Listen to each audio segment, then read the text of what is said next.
This is the Emergency Medical Minute.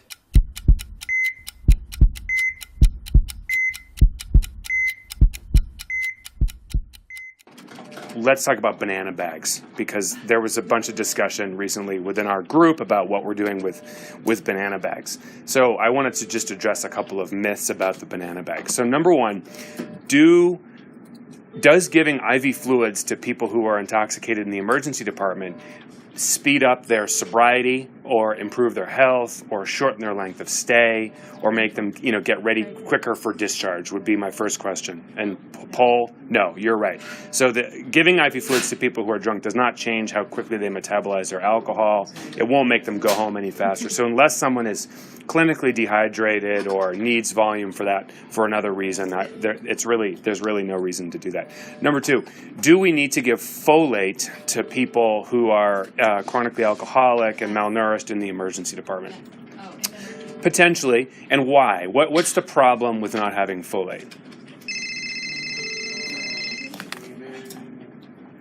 So folate, so close, we'll come back to that. So folate, if you don't have folate, you develop an anemia. So the high MCV or megaloblastic anemia. And it takes a while to get there. And this is not as well answered in the medical literature. But what it appears is that the answer is probably no.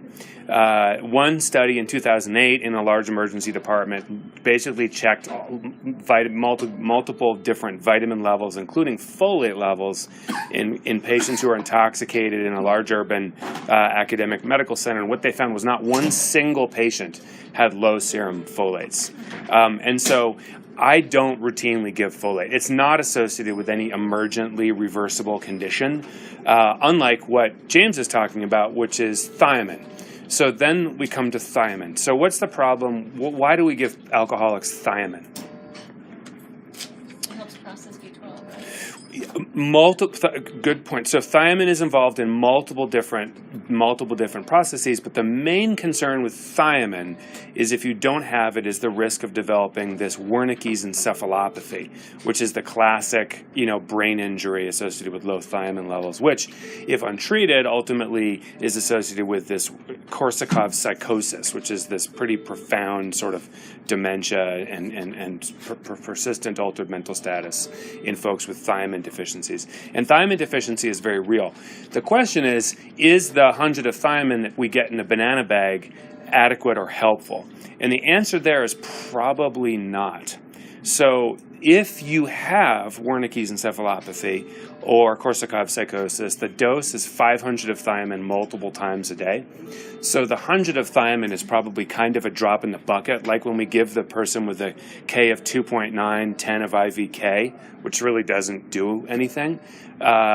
We need to give it orally, and we need to give lots and lots and lots of K. So the same with thiamine. There's not a lot of evidence that giving 100 milligrams of thiamine in the yellow bag is going to do much for these folks. By the way, because this is clinically important, when do we suspect Wernicke's encephalopathy? This is a good mini medical minute within a medical minute.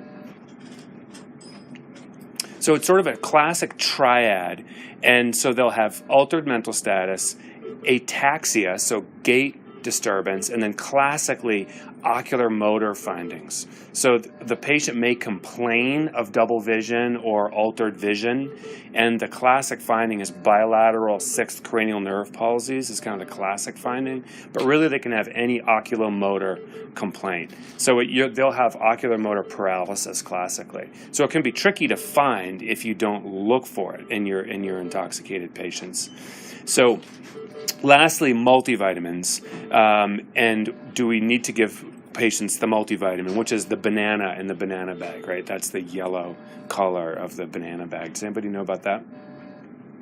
Again, the answer is kind of no. Mm-hmm. So in that one study I referenced, an author was Lee, L-I, in 2008 Western Journal of Emergency Medicine.